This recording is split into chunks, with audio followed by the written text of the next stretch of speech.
Merci d'avoir choisi Renouveau Télé, la télé totalement vôtre pour vous informer. Mesdames et messieurs, voici les principaux titres de ce journal. Quelques heures après sa déclaration officielle, le porte-parole du Comité national pour le salut du peuple a animé un point de presse cet après-midi. Au cours des échanges, le colonel-major Ismaël Ouagué a demandé aux populations de vaguer à leur activité et aux fonctionnaires de reprendre le travail dès ce jeudi 20 août. Ce mercredi matin, la ville de Bamako était plutôt calme. Plusieurs services n'ont pas repris le travail. Seuls les guichets bancaires étaient disponibles et un service minimum dans quelques banques. Le constat était du reste partagé au niveau de nombreuses stations de service. Notre équipe de reportage a fait le constat. Vous aurez plus de détails dans ce journal. Même si la sémence, l'une des plus grandes composantes du mouvement du 5 juin, Rassemblement des forces patriotiques, avait réclamé la démission du président de la République, elle ne partage pas l'approche des militaires. Selon son coordinateur national Issa Kaoudjim, ils ne se sont pas battus pour que Ibrahim Boubacar Keïta soit conduit à Kati afin qu'il démissionne. Voilà pour le sommaire. Nous partons directement à Kati où le porte-parole du Comité national pour le salut du peuple a animé un point de presse cet après-midi. Au cours des échanges avec la presse, le colonel-major Ismaël Ouagué a demandé aux populations de vaguer à leur activité et aux fonctionnaires de reprendre le travail dès ce jeudi 20 août. Il a aussi saisi l'occasion pour apporter un démenti à l'information selon laquelle il y aurait eu des morts suite aux événements du mardi 18 août. Nous l'écoutons au micro de Zie Mamadou Kone et Zakaria Oumar Keïta. Le Comité national pour le salut public, CNSP, remercie et salue l'engagement citoyen du peuple malien et son attachement à la démocratie. Il tient par la présente à remercier l'ensemble des organisations de la société et celles de la presse nationale et internationale ici présentes. Le comité invite les populations à vaquer librement à leur occupation et leur demande de reprendre sainement leur activité. Le comité invite les fonctionnaires à reprendre le travail dès demain, jeudi 20 août 2020, et rassure les populations que toutes les dispositions sont prises pour la protection des personnels et des biens, ainsi que les lieux de travail. Le comité prendra toutes les mesures s'inscrivant dans le strict respect de la discipline militaire à l'égard de tout porteur d'uniforme qui se fera prendre en flagrant délit de racket et d'exertion des paisibles citoyens. Le comité invite d'arrêter immédiatement les actes de vandalisme et de destruction des édifices publics. Au demeurant, tout contrevenant fera l'objet de sanctions.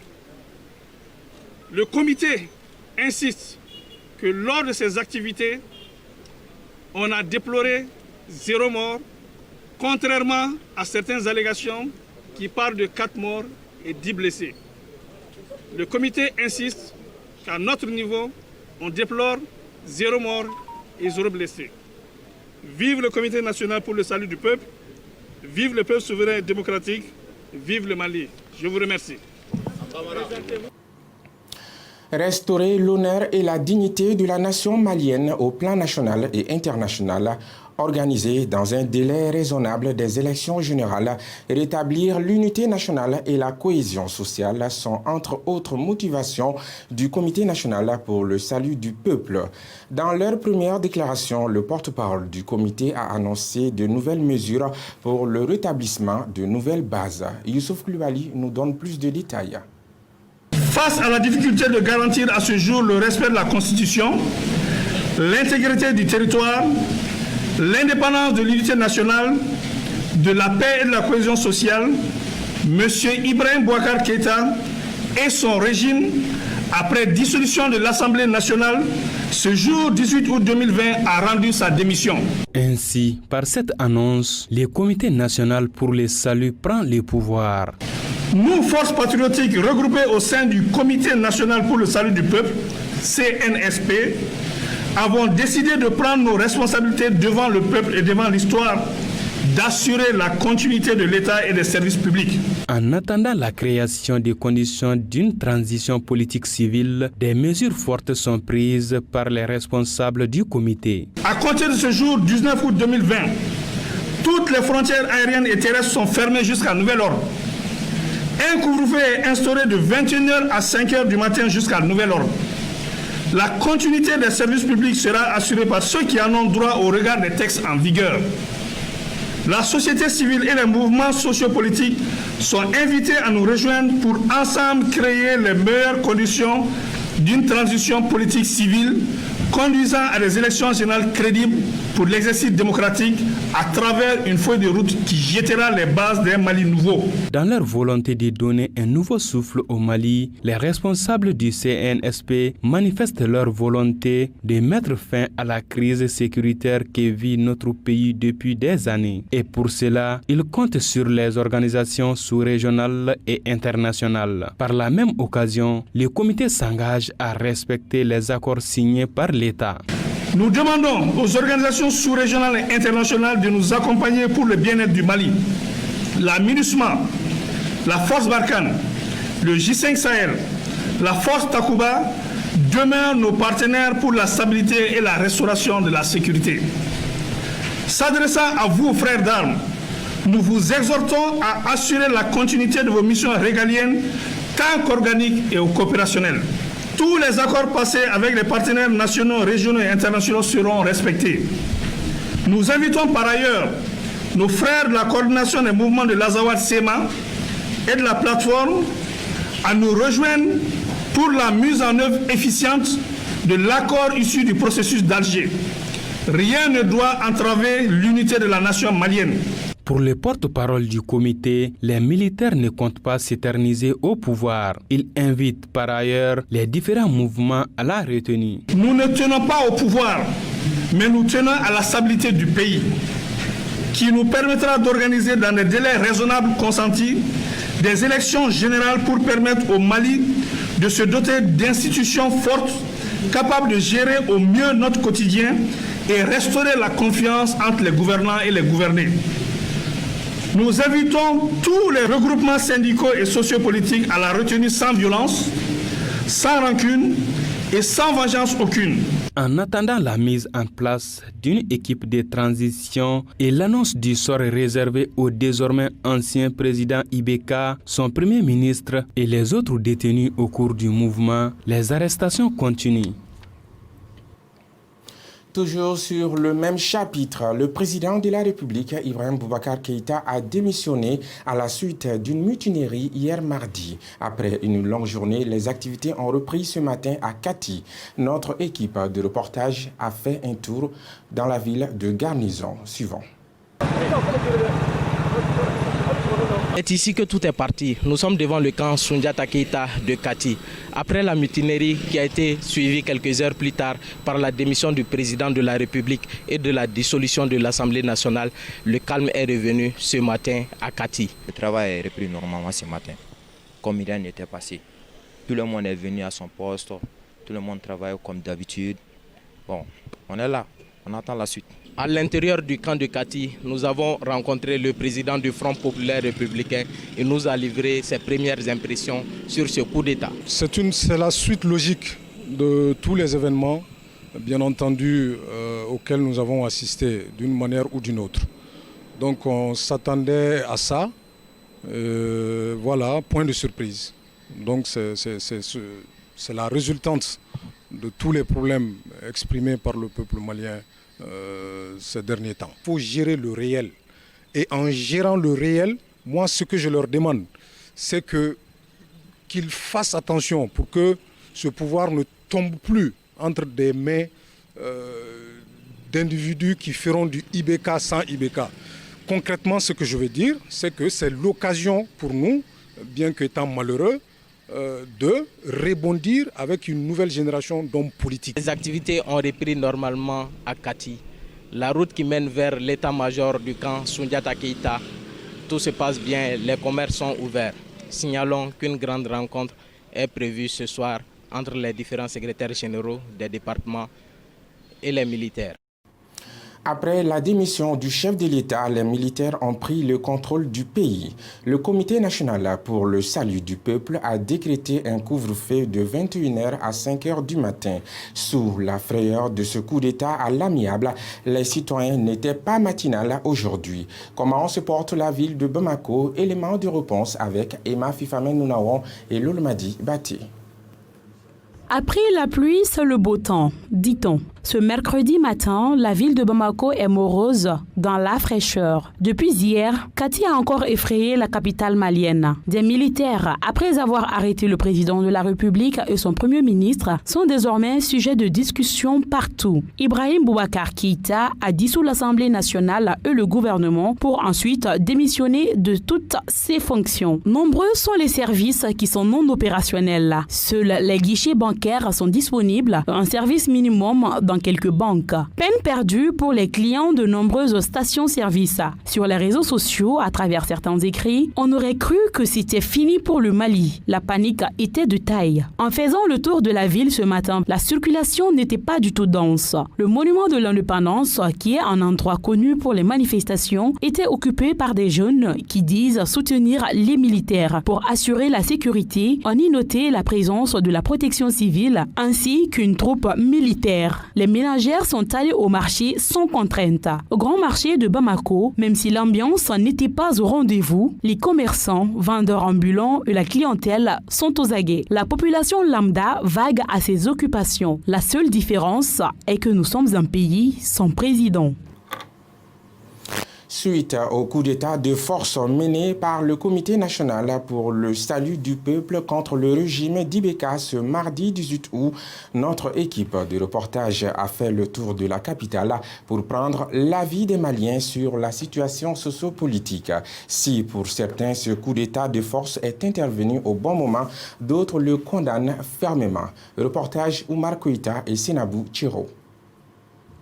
C'est dans une confusion totale que les Maliens ont vécu la journée d'hier mardi, après des coups de feu attendus dans une base militaire à Kati, qui ont finalement abouti à un coup de force. Aux environs de 0h, le président Ibrahim Boubacar Keïta est apparu à la télévision nationale du Mali en annonçant sa démission. Si certains se réjouissent du départ d'Ibrahim Boubacar Keïta, d'autres estiment le contraire. Ce coup d'État, on peut dire que c'est salutaire, parce que ça a un peu libéré le pays. On a su que le peuple malien est uni. Et nous avons également su que l'armée malienne soutient le peuple, son peuple.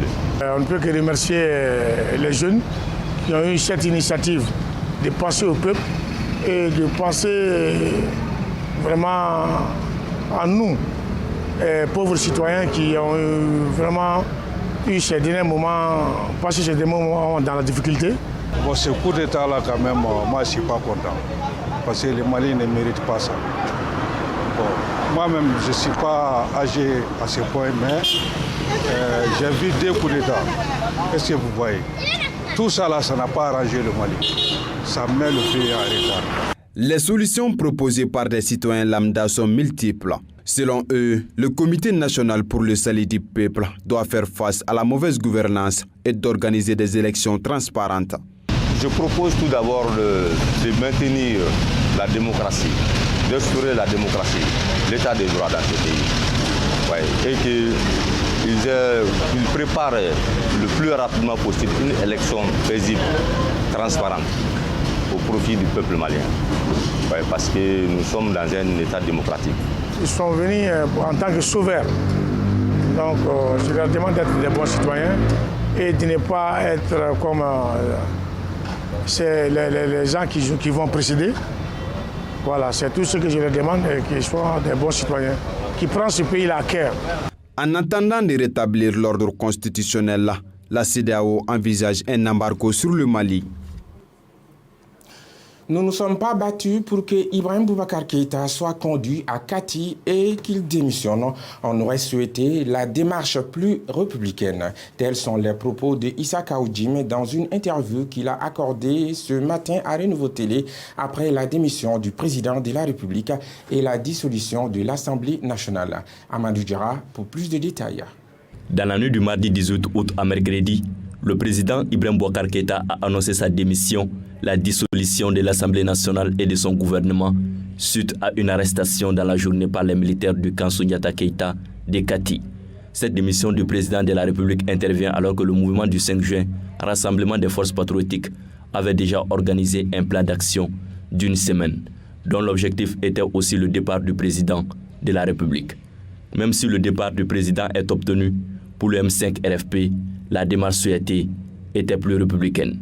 Qui était que lui-même accepte une négociation politique qui allait déboucher sur une transition pacifique et démocratique, tout en prenant en compte toutes les parties concernées, qu'il reste président, comme l'imam avait suggéré.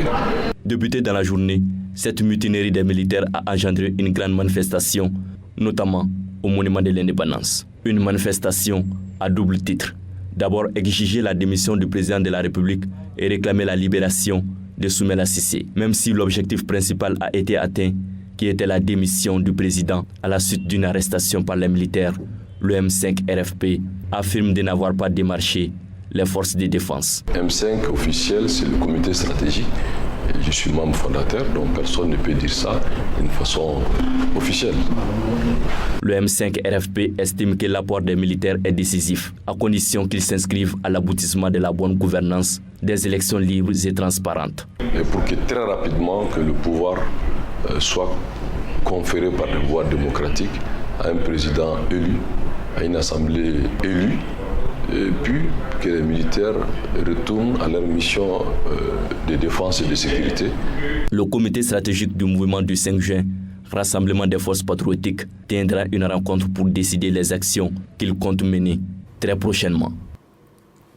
Des banques et commerces sont fermés depuis hier, mardi 18 août. La CEDEAO et les militaires qui ont renversé Ibrahim Boubacar Keïta annoncent chacun de son côté la fermeture des frontières terrestres et aériennes. Quelles peuvent être les conséquences économiques du coup d'État des forces du 18 août au Mali, dont la croissance économique connaît déjà une baisse spectaculaire due à la Covid-19? La réponse avec Dr Etienne Fakaba Sissoko, économiste, chercheur.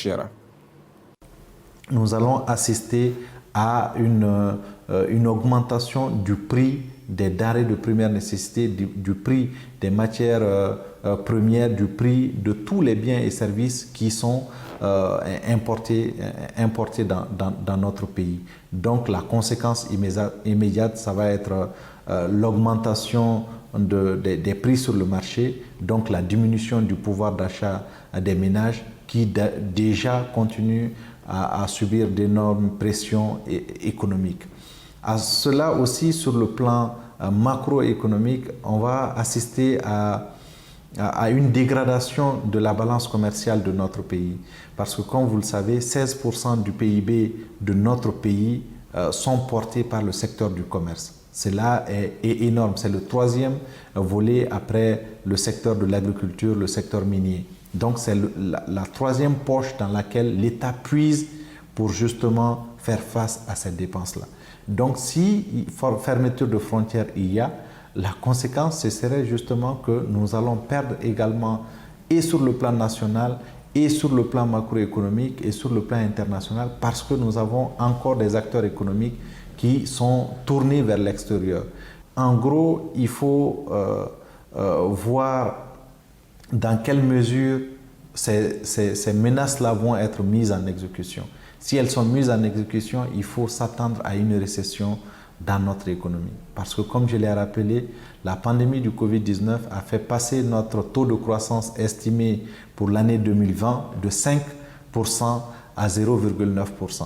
Donc imaginez l'impact d'une fermeture des frontières encore sur notre économie. Au bout des 3 prochains mois, nous allons être dans la récession.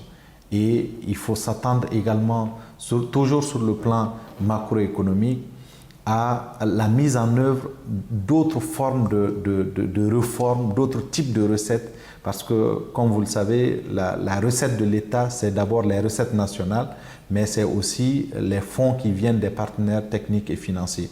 Et donc, qui vont résorber le déficit budgétaire. Donc, si sanctions il y a, c'est ce déficit budgétaire-là également qui va continuer à se creuser.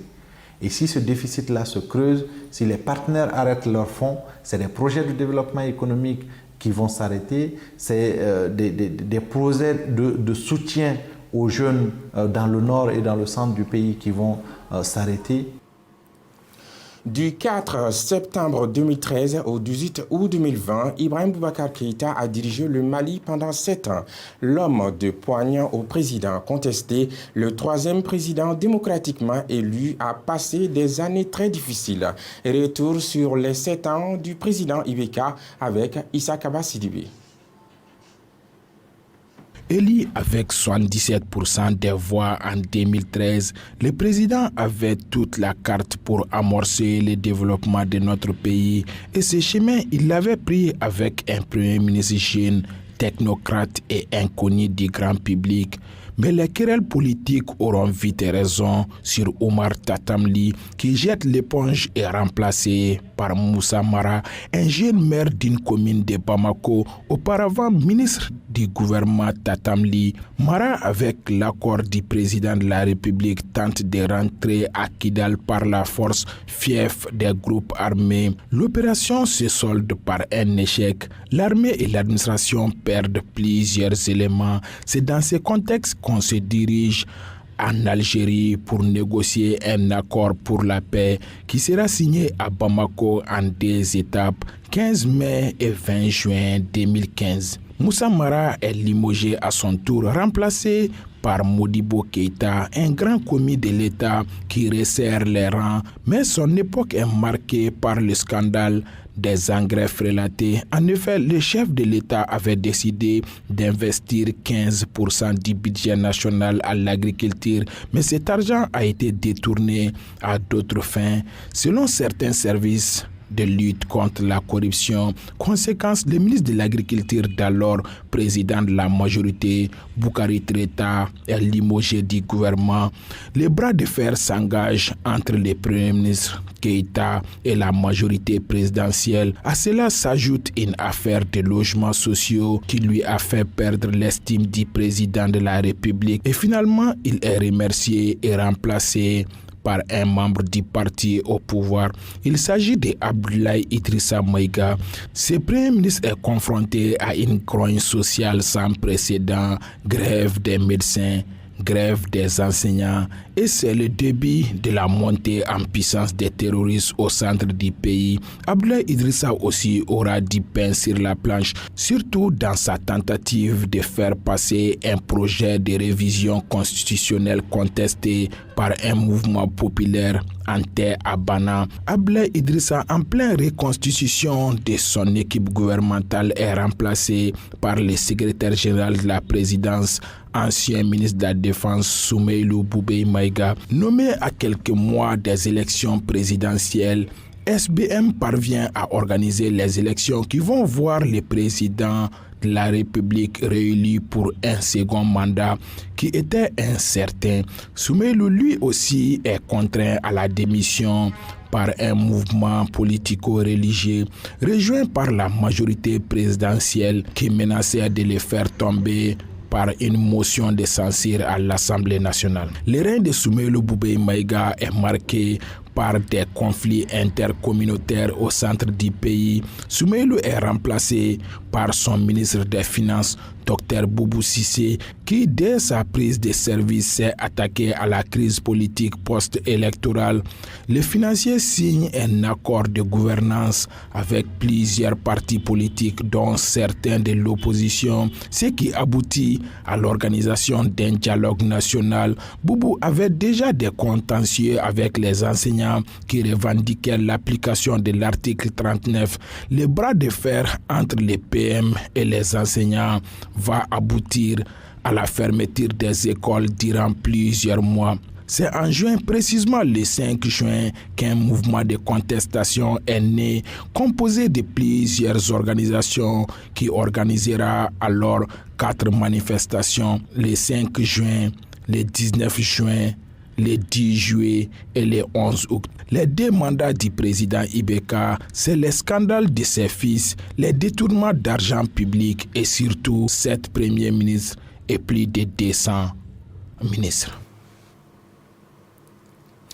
Faisons à présent le point sur la situation de la maladie à coronavirus dans notre pays. Selon un communiqué du ministère de la Santé et des Affaires sociales, sur 86 échantillons testés ce mercredi 19 août, les services de santé ont enregistré un nouveau cas de Covid-19, 3 patients guéris et 0 décès au cours des dernières 24 heures.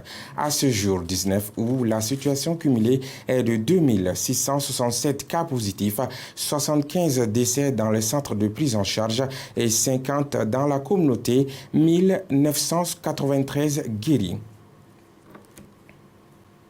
C'est ce qu'il fallait retenir comme information dans ce journal. N'oubliez surtout pas de respecter les mesures barrières contre le coronavirus. Que la paix et la grâce de Dieu soient sur le Mali.